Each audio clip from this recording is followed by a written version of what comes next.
episode 5 of Sparks, Entertainment and Art, where we explore the nexus between Sparks' music and their fans and how everyone listens to them in terms of the art aspect, but also the pure entertainment in this band. My guest today is someone I'm really looking forward to talking to, but before I introduce you, Becky, I am going to just remind everyone that I love your comments on the YouTube page. Keep them up. But I've also added a email, sparksentertainmentandart@gmail.com. So if you feel like sending me a private line, or if you feel you have something that you want to add to the conversation, please do. I really look forward to hearing from you, and I love hearing from people as we build this community. All right. So now over to my guest. I am talking with Becky Jones from Coventry in the UK. And Becky, welcome to the show. Thank you very much. It's great to be here. Thanks, Monty. Well, it's great to. I'm sorry. No, it's all right. I was just going to say I was born in Coventry in the UK. I'm actually now in Devon, which is a long way from Coventry. It's a couple of 100 miles, so and it's a lot prettier. But Okay. It's also a lot wetter. All right, that sounds great. And before we get to our conversation, I want to just kind of give everybody a sense of why I'm doing this show, which I talked about in the very first episode, but it's called Sparks, Entertainment, and Art. As I talked about in the first episode, it's a take on a line from Exotic Creatures of the Deep, but it's there they talked about entertainment or art, but we're going to talk about entertainment and art. And what I love about Sparks and what I love about talking with people is that people can listen to them from a pure entertainment aspect or from a pure artistic perspective, but everybody in fact is really way in between, and everybody seems to hear both aspects. So you take an album like Little Beethoven and you can just dance along with it and have fun, or not dance, but you can just listen to it and think about, hey, these are really cool songs, or you can spend hours and hours dissecting it and really thinking about what they're getting at. And to me, that's really fascinating because I think you can do both at the same time. You can do that dissection while you're also shouting out the words to Suburban Homeboy, right, Becky? Yeah, absolutely. Yeah. So, all right, but that's enough from me. But do you agree that that's one of the great things about Sparks? Just gonna Oh, hit you right totally. from the yeah. Totally. I mean, one of the things that I really enjoy about Sparks is that I think I've described it in conversation with friends as that they don't serve anything up on a plate, so that there's very little that they offer you which is straightforward. It's just a song that's about what it's about. There's always that opportunity, that invitation to dig deeper and explore the ideas in the song, and that's what makes it art to me. Well, I really want to continue on exactly this conversation, but I feel like but I'm so into it already, but I feel like I owe you the opportunity to introduce yourself and talk a little bit about how you came to the band. Cool. So I was born and raised the only child of older parents in the Midlands, and we lived out of town. So consequently, I spent quite a lot of time in my own company as a child. And I learned very early on to love reading and to read and to reread and to squeeze every drop of juice out of every story. I had a really vivid imagination, still do, and kind of inhabit the places and people that I read about. So I'm naturally inclined to lyrics and to looking for meaning in lyrics and understanding them. And although I really appreciate Sparks' music as well, and I've got no expertise as such in music, whereas I think I've at least got 50 plus years of practice at lyrics, yeah, that's the thing that I really engaged with when I first discovered them.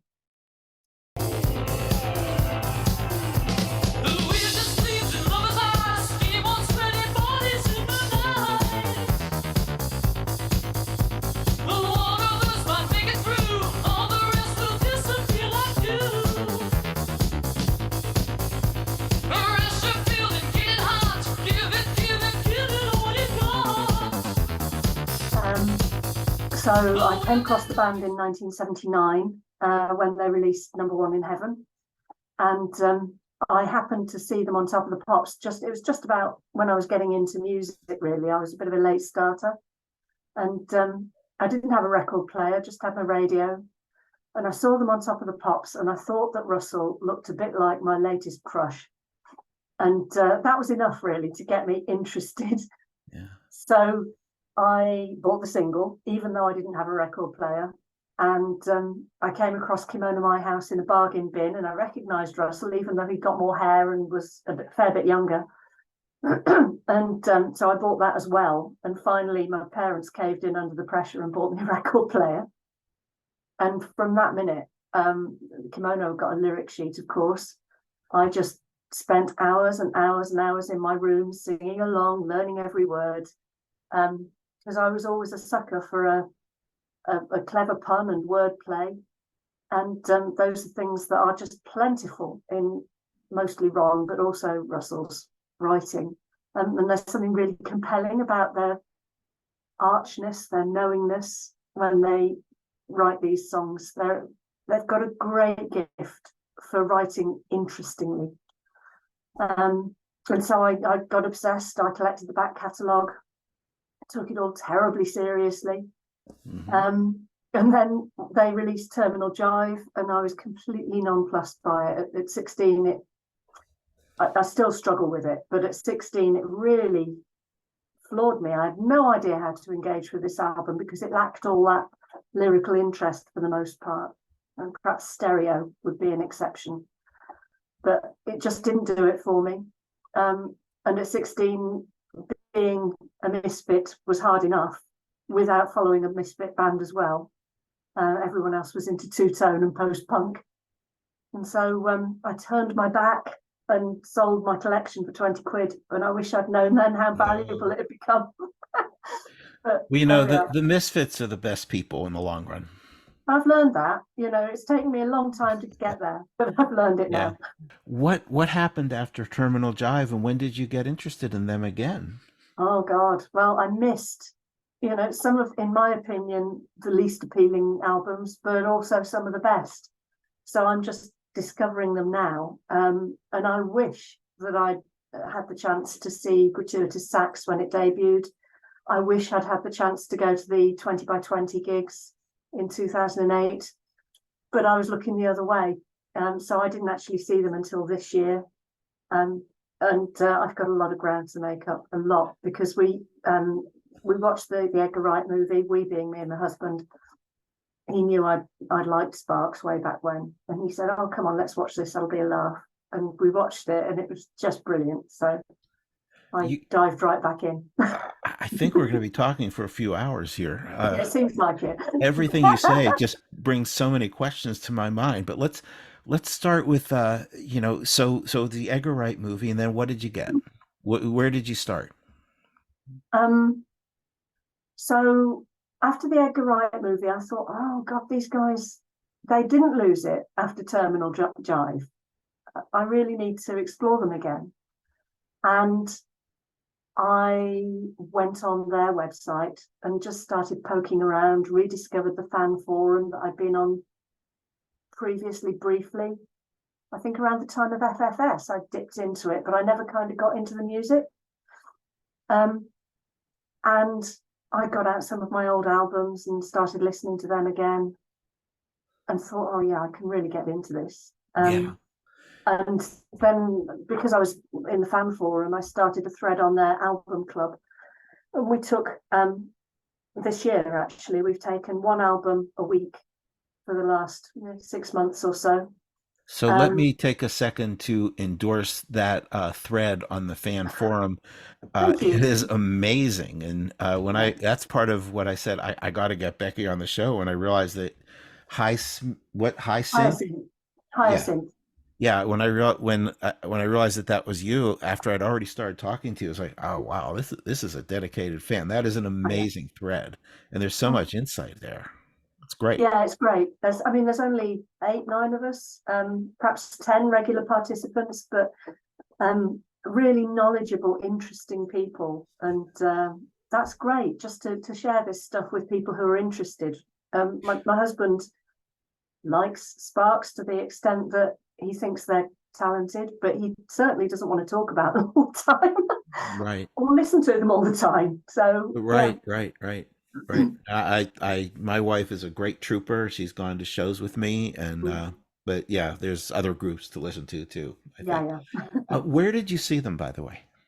I saw them in Oxford on the first gig of the 2023 tour. Really? Yeah, that was the one that my husband came with me to, and also my best friend, who I've got to give a shout out to, Caroline, because she was with me in 1970, how whatever it was, 1979, loving them with me, and she Well, came back to them with me. So we went to that together, and then we what did you enjoyed it so think? much. What did you Sorry? think? Oh my Yeah. God, blown away, just Uh-huh. blown away, Yeah. and I can't believe where Russell gets his energy from. You know, he's 70 how much, and he's bouncing about more than I could, Oh, and well. Yeah. just incredible. He's yeah, they both are Yeah. prodigious talents, and so kind of magnetic in the way they come across the footlights and engage you. Oh, it is. It really is. And I got to see them twice on this tour, and the Mm-hmm. first one was great, and the second Mm-hmm. one was just transcendent. Mm-hmm. It was just there was It's the something same about for it. me. Yeah, I saw them Absolutely again in amazing. Wolverhampton, and that was the final tour of the British leg, Yeah. and sorry, the final concert of the British leg of the tour. And that show was just outstanding, absolutely outstanding. Yeah. The band just got better and better. Mm. So you got to see them twice, and that's Yeah, fantastic. And of yeah, course, they didn't let you down either time. no, no, And I loved hearing some of the more obscure songs, which other bands yeah, just wouldn't do that, but no, they do that. absolutely. Yeah. They're not afraid. They're fearless, and I really admire that. Actually, I wish I could, show similar dedication to my art. I mean, I've been interested in writing since I was a child, but I've never been dedicated to it. I've never stuck at anything, and they're just such an inspiration, really. Well, before we start talking about your thoughts on the writing, which is clearly something that's compelling to you, why don't we talk Mm, about why don't we use that as a way to get to that conversation? So okay. you're a writer or just for yourself, or do you Mhm. teach? Or tell us a little bit about what it is about writing that has been part of your personal life, and then we can talk about how that's impacted how you've looked at Sparks. Okay. Um, so it probably stems from, again, childhood, spending a lot of time on my own, um, and and reading. Even I think the first time I attempted to write anything seriously was when I was about 7 or 8, and Mhm. I tried to write a story, and I quickly discovered that you've got to have more than an idea of the scene you want to have happen. You've got to be able to Mhm. give your characters individuality and backstories. And at age 7, I just didn't have that equipment to do that. So I was quite disappointed, because I'm one of life's silly people who thinks they ought to be good at things instantly. Mhm. Um, and I have learned better, but I still lack the dedication. So trying to convey a concept very um, precisely, but also elegantly, has always interested me, rather than Yeah. taking loads of paragraphs to be able to convey a concept in a sentence or two. I really admire that skill. And that's one of the things that I say Ron as a shorthand. I guess Russell also does it a bit, but mainly Ron. He's just a master of that art. He's so clever at Well, condensing his story into a few lines. I think anybody who's a Sparks fan would agree with you, but you come with it from a perspective of really dissecting the lyrics. Or is that Mm. fair? Or is that really hearing them in a way and hearing the meaning behind them? And what is it about Ron's writing that you feel is so compelling? Somewhere there is hope. Somewhere there are dreams. Far from everything.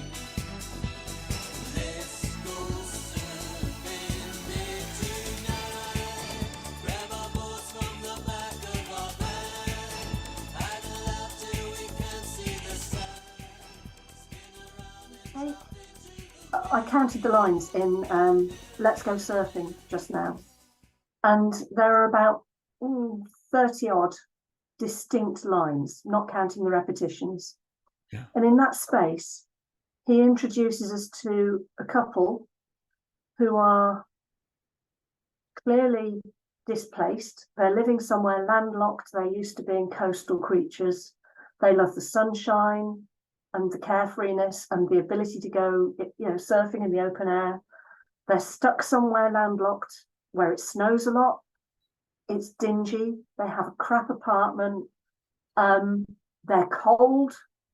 They're miserable. They don't fit in with their peers in this place for whatever reason, I guess because they're there for work. They're in a department that only Dickens could love. And that just says that describes an entire setting without using more than a handful of words. And that is fabulous writing to me. It's so interesting to me because you, in an email, you mentioned 5 or 6 songs that you might want to talk about, and I think some of them were songs that people would expect to hear about, like "Thank God It's Not Christmas," or maybe "It Doesn't Have to Be That Way." But this one stuck out to me because it's a good song, but I've always heard it as okay, and then it wasn't really one that struck me, but you really heard it in a completely different way. Yeah, it really touched me like a poem. If he hadn't set it to music and he'd taken out the repetitions and just written a poem of it, it would have spoken to my soul just the same. It speaks of the ache of homesickness to me very deeply. Well, what do you think about "It's Sunny Today"? Because I could hear some similar themes maybe coming out in that one. Yeah, I've listened to that and I sense that similarity. I find it much harder to elucidate what "It's Sunny Today" says, but it certainly evokes a sweet, relaxed, sunny day with the day stretching ahead and knowing that your friends are coming. So it speaks of these things, but it doesn't use those words. I think that's what's so sublime about the poetry, really. But then with "It's Sunny Today," the music is so downcast, and the words are What do you think? Yeah, you don't hear that? No, I find it kind of mellow and contented. Really? Yeah, so kind of just hanging about, maybe sitting on the porch, enjoying the sunshine. Don't need to rush. Don't need to do anything. Huh. Yeah. Now I'm going to listen to it from that perspective. But to me, I have a whole. I believe there's some themes that follow through on that album. Not a concept album, although I could stretch things and describe a couple concepts, but it might lack credibility. But there's some themes on there, and I think hearing how the themes are played out in my mind on that song with what I hear is a dissonance between the music and the words, and it makes me think, what is the message here? Now I'll listen to it from your perspective too. That's what I really love about Sparks, though. Yeah. That what they do through their music and their songs is they issue an invitation. So here's an open door. Here's some scenery that we've created from our inspiration. Come on in and bring your inspiration. Participate in this creation with us. I love that. Do you think that they are working on these multiple levels, or do you think fans just interpret them as working on this multiple levels? It's an interesting debate, isn't it? Yeah. Well, Russell debate. has said everything you need to know about the songs are right there. Yeah, but Russell's also said he's Doris Day's son. Yeah, so, no, I don't quite believe him on this one. I don't quite believe him. I'm wondering what you think. So I think there is some evidence that sometimes they're making another point in a song. Sometimes. I love Paul Barrett's theories. Mr. Meta. Hugely compelling. But I really wonder whether they do it with such intent as that. Mm-hmm. So I kind of fall in between. But what I love is the fact that you can create all these stories about their stories. I could You know, not agree everyone can with you bring their more. own inspiration to it. I could not agree with you more. I don't always agree with Paul, but I have Mm, just amazing admiration for how well he's thought about this. yeah. And particularly now he's doing a whole series on the album Balls, and song by song, and wow, it's just Mm, amazing what he's doing. But I think everybody falls somewhere between. I mean, he's, I think, at one mm, end of a spectrum, and then there's mm, folks who say, yeah, I liked him in the 80s, I danced to him, mm, and I think everybody falls somewhere in between. There's something mm. about them. For me, there's my example of why I would describe Sparks as art rather than just entertainment, or art and Yeah. entertainment rather than just entertainment. My example is Dancing Queen by ABBA. It's a classic song. It's probably one of their greatest hits. It's the epitome of their 1980s 90s work, but it is about what it's about. There is no question. It doesn't invite me to go in and wonder if there's a higher meaning or a background message or anything. It's a song to enjoy for its own sake. And I think Sparks very rarely offer you something as packaged.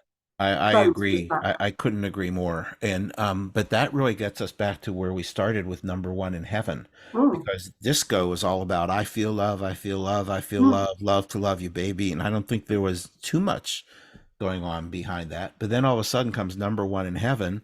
I don't personally see it as a disco album, but it has disco no, conventions, and it's really it's basically there in that genre. mm, And there's so much you could go on mm. about that album. Oh yeah. It has so many levels to it and such depth to it that certainly doesn't feature in any of Giorgio Moroder's other work that I'm aware of, but I'm not a very diligent student, so I could be completely Yeah. wrong there. But no, I think you're right. If you look at the Donna Summer hits, which were fabulous, don't get me wrong, they don't have all those question marks. Everything is punctuated with question marks with Sparks. Yeah. Yeah. That's brilliant. Well, I mean, Number One in Heaven, I always listened to it and thought, wow, they're really making some points about, Mm, some really cool stuff using mm, disco, which is such a great contrast. That's another theme at some mm, point I plan to bring out in the shows, all the dualities associated with mm, them. mm. But then somebody just mentioned offhandedly on the internet, on Facebook or something, that they saw it as a life cycle album. And Yeah, now that just blew me away, and I can't hear it. That's how I hear it now, I starting with found that really tryouts. interesting as well. Yeah. Yeah, And yeah. somebody pointed out, it might have been the same person, that the album title is No One in Heaven. And there's a whole other question there around that, isn't there? I mean, What does it mean? What does that mean that it's not no one in heaven? Why do yeah, they do that? yeah. I mean, to me, they could mean heaven's here if you want it. They could mean it doesn't exist. They could mean, I don't know what else they could mean off the top of my head, but there are so many questions about why they made that choice to put no rather than number I know. or a hashtag. I know. We could do a whole show about that. We could have a Yeah, panel. We could have a yeah, whole. We're gonna do it. I'm gonna do it, and you're gonna be on the excellent. panel. Okay. When you were 16, did you hear any of that when you listened to Number One in No, Heaven? no. I think I heard it very straightforwardly, Yeah. actually. So had I not found that copy of Kimono in the bargain bin, I may not have got so hooked, I think. It all comes down to those bargain bins. I found so Mm, many of their albums in the bargain bin. But let's not your exposition on Let's Go Surfing was just absolutely amazing. And another song you mentioned, but I want to hear from you if there's one or two you really want to talk about. But another one you mentioned is one of my very favorites, which is Thank God It's Not Christmas. yeah. Thank God it's not Christmas when there is only you. And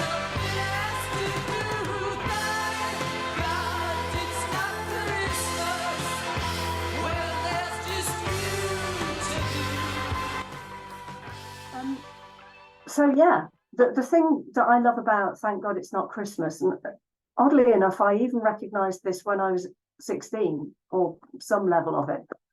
I had a real sense that it wasn't just a song about a disenchanted city person, that there was more to it. Which, not to interrupt, but which would be an amazing song unto itself. Yeah, absolutely. Yeah. All of But them you're, on their own at face value are yeah, amazing. And yeah. then you start digging, and they're the gift that keeps on giving, really, aren't they? Oh my God. Yeah. But then, so what else, why was this song in particular one that really struck you? So I think that this is going to sound very odd, but it's that word, obviously, toward Obvious. the Yeah. end. And I,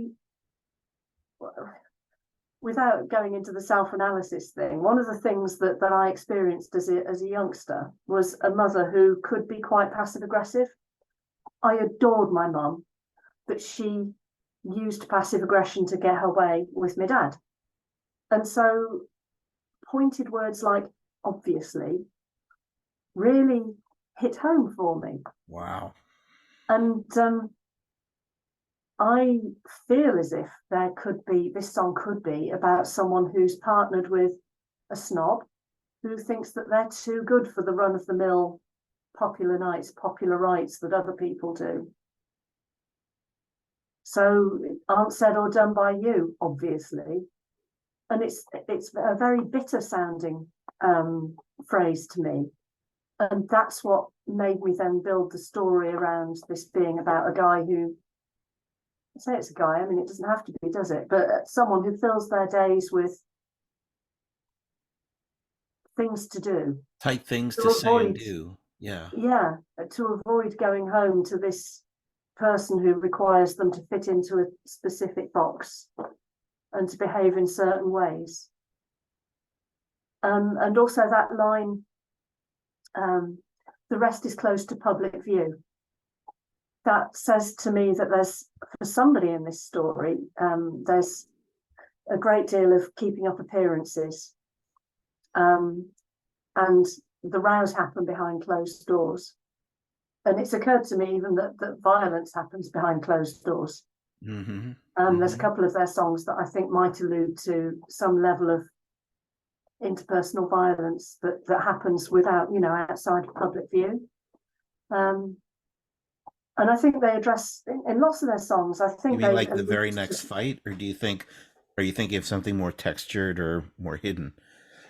more hidden than that. I think the very next fight Sorry. seems to be that's much more overt, and quite disturbing in a way because of that. But Mhm. also that I've wondered about. Oh God, I can't call it to mind now, Monty. But there's another one that I thought, oh yes, it's on the latest album, A Love Story. That speaks to me of a manipulative relationship. It doesn't speak to me of what it's of.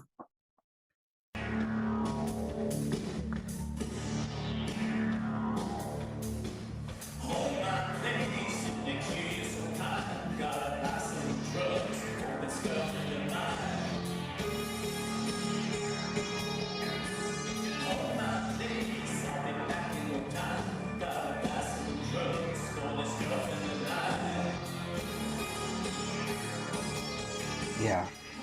That who's manipulating who in that relationship, in your The opinion? question, he could be manipulating her by keeping her doped up on drugs, or yeah, he could be just saying that it's her thing, not his thing, because he's the one with the habit and he's emotionally blackmailing her. So are you thinking about a love? Oh, okay, okay, oh, okay, yeah, yeah, a love story. Go ahead. Yeah. Yeah, yeah, So it's all about, it's not my thing, it's her thing. yeah. And don't touch my girl, she's my girl. Yeah, because he's left her in the queue. So he talks, I can't remember the exact lines now because I've got other things in front of me. So it's not Yeah. coming to mind. But I'm gonna get really down in the weeds here. Why do you think there's a couple times when Russell changes voices in that song? Oh, that's a good question. I don't know. I need to listen to it again. Okay, let me know what you think. I need to listen to it again. Yeah. Wow. Okay, you're pretty amazing. What other songs do you want to make sure you get some thoughts out about? Oh gosh. So Simple Ballet. I mean, I don't think this is a new thing with Sparks. I think right from the very outset, Ron has been exhibiting this talent for telling a story that is multi-layered. Yeah. And Simple Ballet really intrigues me because at one level, it's a song about a craze for ballet and what that might look like. The end, just with a nice melody and some quite dramatic orchestration. And then at another level, I think, well, this was in 1971. It was way before we had fly on the wall documentaries. It was way before we had reality TV or series where people get voted out for particular behaviors. And yet you've got lines like, your alleged conduct with the director has raised some questions that he wants answered. Good for the ratings. Ratings. It's exactly what we're fed on a daily basis, 50 years later. So They came back to it with Life with a Macbeth. Oh no, I don't know that one yet. Oh, it's on Hippopotamus. Yeah. All right, yeah. So Well, let's go that's back great. to Simple Ballet because Yeah. I find that album an amazing album because everything I wrote an article about it and I'll send you the link. All right, cool. But everything you need to know about Sparks is there. Yeah. And their It's first so album. ahead of its time and educated, literate, lucid in ways that most popular music, and I'm in danger of getting hate mail, I think, as a result of saying this, but yeah, most popular music doesn't exhibit that. Even if the authors of it have all those things, most don't exhibit it. Well, And that's Ron's the art. been, That's the art part. That yeah, it's balance been front and center from the very outset. from the very outset. Who puts out an album on their first album? Who puts out a song like Fletcher Honor? Yeah. I mean, what sort of crazy person does that? And yet it's such a brilliant song. It's a brilliant song. What do you take from that song? I haven't quite figured that one out yet. I do have some thoughts about it, but I think Yeah, me too. I think it's some people who are not happy with how. Yeah, I have trouble just getting through the first meaning with a lot of these songs. Yeah. You know, I think it's about someone dying, obviously, and some people who have their own inner thoughts. I think there's more than one voice being expressed in that song, and I think there's some people who have their own inner thoughts about where things are going to go once he dies, and aren't particularly happy about things. Yeah. Yeah. It sounds quite again a bitter song. I think Ron he doesn't shy away from using bitterness in his palette. No, I don't think we've even started getting to Ron, and we haven't even mentioned Russell because No. Russell interprets all this Yeah. and puts it across so well that it's the dynamic of the two of them. The way Russell interprets it, just what I said, Yeah. and makes it so rich is such a big part of the equation, isn't it? Yeah. I with Russell, I'm kind of put in mind of when you read a review of an actor and you hear that they created the part of such and such. So I don't know, it might be someone who was in Les Mis and they created the role of Jean Valjean. Well, they didn't create the role in the sense of writing it. Somebody else wrote the part, but they created it in their delivery of it. And I think Russell fulfills that function with Ron's lyrics. I do accept that Russell writes his own lyrics sometimes. Well, he wrote Pineapple. Yeah, and we don't know how. I love that. We don't know how much he is involved in writing these days because they routinely just credit both of them, and I understand why they do that, and they should. Yeah. But who knows how much lyrical input he has now? I suspect the majority is still Ron. Well, but I don't have a basis for that. Oh, I think that's just known. Yeah, but that's not a dig on Russell in any way. I think No, not at all. Yeah, I think everybody is probably on the same page on that. Mm. Well, I think we're going to have you back on. I feel like there's so many things that we need to discuss, and we will have you back on for sure. It That's would all. be my pleasure, Monty. It really would. Yeah. It's great to talk to a fellow Sparks fan, whether or not I'm being filmed for it. So it's Yeah. cool. Well, you're a fantastic guest, and uh, like I said, I feel like this is the start of the conversation. But I'm going to ask you if you have any not last words, but final thoughts you want to make sure people think about when they think about all the things that we've talked about today, or otherwise.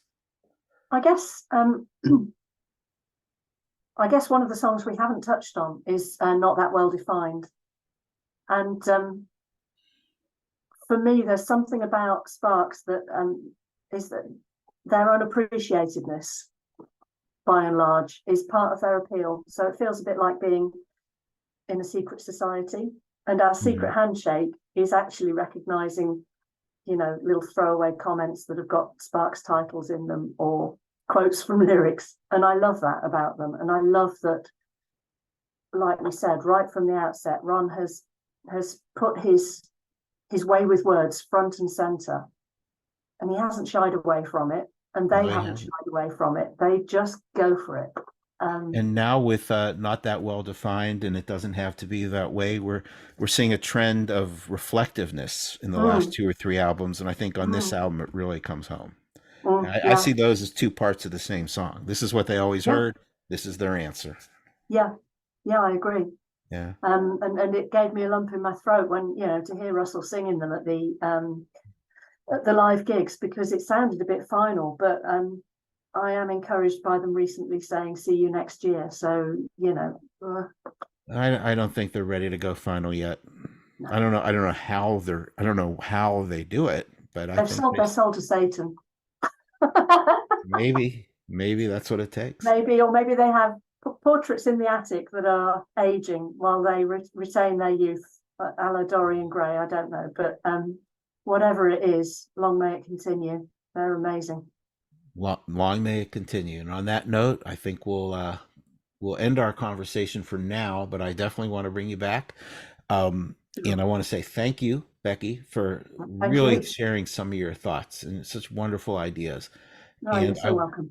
Absolutely. And I want to thank, I really mean what I say, folks, when I say that I want to build the entertainment and art community. And so there's going to be more of that. And there's going to be more things coming up. But in the meantime, I love your comments. I really love when you subscribe, and use the email, sparksentertainmentandart@gmail.com.